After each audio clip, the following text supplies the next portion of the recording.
Hello everybody, welcome back to my channel where we are carrying on with Mythic Ocean today, and we might be finishing it, question mark, I think. I'm not 100% sure, but I think we might be. I think we're going to build the new world, so we've gone to Alil. Hey, how goes it? Looking to chat for a bit? I think it's time to start the new world, but let's speak about this first. So Gnosis offered me a deal to tell me secrets about who I am. Yeah, that's what Gnosis likes to do. Important knowledge is rarely free, you know. Don't you know who I am too? Couldn't you tell me? Okay, buddy, I see what this is all about. I'll give you two simple answers. Yes, I know who you are, and no, I will not be the one to tell you. Why? Because you told me not to, ages and ages ago. I've forgotten half of what I ever knew back then, but what I've always remembered, and I've always honoured it. Why would I have said that? I don't know, it was never totally clear to me. I think maybe you felt like it spoiled the whole arrangement somehow.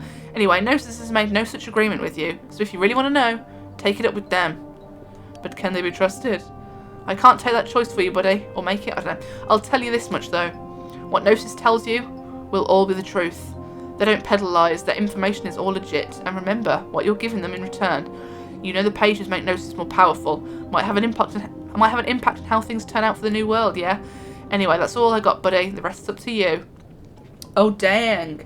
Yeah, we're not going to give the pages to the creepy Gnosis man because I think he's going to destroy everything. So we're going to stay in what am I trying to say?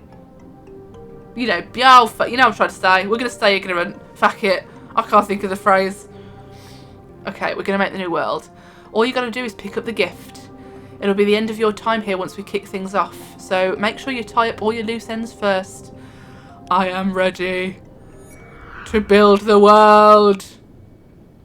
Gift of creation received. Could have at least wrapped it a little. Oh. Well, guess this is it then.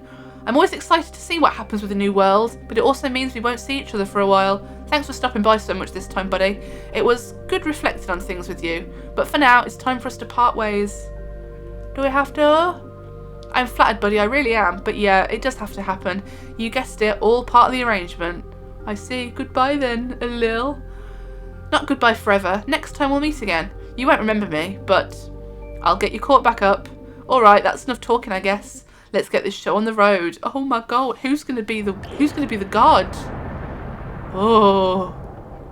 Oh, it's swirly. Ooh. Oh, are we leaving the ocean? I kind of hope the twins... Oh, is it Amar? I mean, I'll happily have Amar. I like Amar. I need to pick Amar or the twins. I don't want Aletha because she's kind of sussy. For a time, I continued to feel myself rising toward the heavens. Eventually, I came to a stop and the blinding light around me slowly faded away. Somehow, I was suspended among the stars.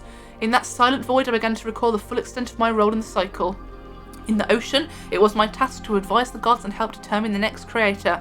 But once the new world was born, I would become the historian. Oh, I fucking knew we were the historian! I mean, I didn't, but like, as soon as the text came up like this, I knew we were them because the pages in the library are the same style.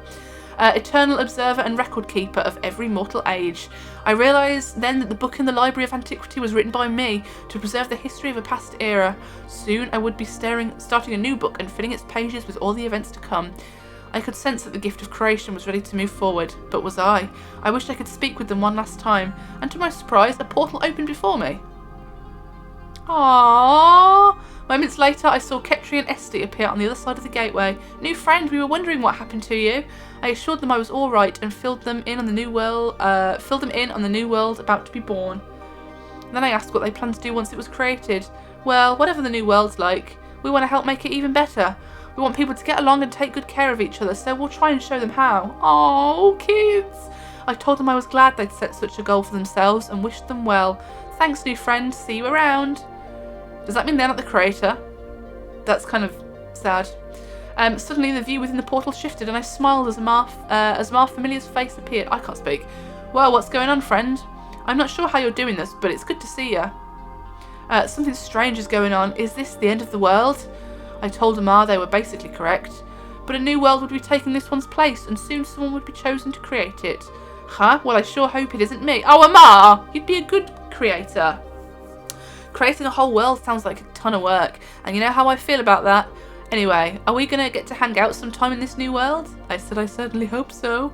Yeah, me too, friend. Oh my god, all my friends. Next, Alethea appeared, adjusting her goggles and looking thoughtful for a moment. Oh, well, hello. You can open portals too? Were you able to do this all along? I explained that I wasn't sure where the portal had come from either. Perhaps I'd created it unconsciously, or maybe it was under the control of someone or something else. I see, but more importantly, what is happening to the ocean right now? All the creatures are vanishing, and there's an odd bright light coming from the sky. Oh no! I told Alethea about the new world and the process we'd all been involved in to choose a creator. She is angry. So I worked all my life to find a way out of the ocean, and then it turns out this is how it was always fated to end.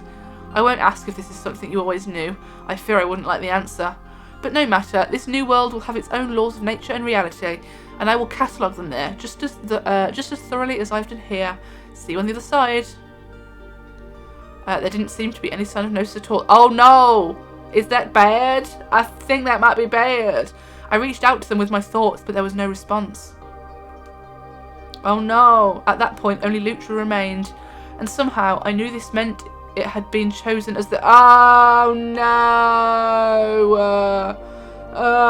I didn't want Lutra to be the creator. Lutra's just a bug that I can't understand. An image began to appear within the gateway, and for a moment I didn't understand what I was seeing. Oh, Lutra's a moth, what the hell?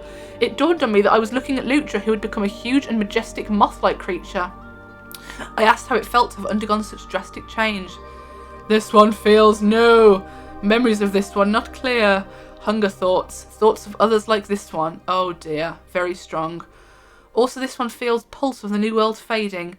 I nodded and explained that soon a new world would take this one's place, and that Lutra would be the one creating it. I placed the gift of creation in front of me, and it passed through the portal to reach Lutra.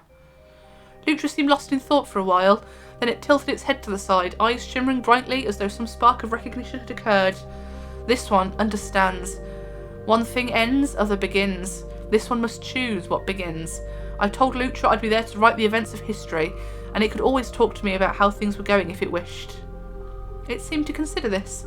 Then it took flight and was gone, leaving me to ponder what its plans might be. Oh no. My head was swimming with possibilities for how the new world might turn out, but of course the decisions were all up to Lutra now, not me, so I gathered my things and prepared to record what happened. Oh, I didn't want Lutra to flippin' create the world. I mean, it's cute now, he's a pretty moth. Lutra made contact with the gift of creation. In its new moth-like form, Lutra's thoughts of hunger had not diminished. Oh God. Nor had its desires to be with others of its own kind. Oh God, no! These thoughts and feelings were in full focus as it brought the new world forth from nothingness. This music is kind of sus. Is Lutra the big bad? I feel like Lutra might be the big bad. When Lutra opened its eyes, it found itself on a planet blanketed in lush vegetation. A large group of its moth-like kin were approaching from the heavens, and Lutra greeted them excitedly. The moths feasted with wild abandon. In just a few days, they had reduced the planet to a barren wasteland. Whoopsie. And now there were thousands of new moths as well. Food here, no longer sufficient. New places with new plants must be found. Oh shit. Lutra destroyed the world. The mortals of this universe soon became aware of a species of all-dwelling moth-like beings. Only those capable of interstellar space travel had a prayer escaping them. They were forced to flee their home planets as the moths invaded. The moths didn't seem capable of understanding anyone's pleas. They couldn't be reasoned with. Oh no! Shit! Lutra! Why have you done this? It became clear that they would continue to multiply and devour all life other than themselves if nothing were done to stop them. Ketri and Esti were appalled by the selfishness of Lutra and the moths. It's not fair to make a new world like this and then take everything for yourself, they said, and nobody has the freedom to follow their dreams. All they do is worry about how to avoid getting eaten.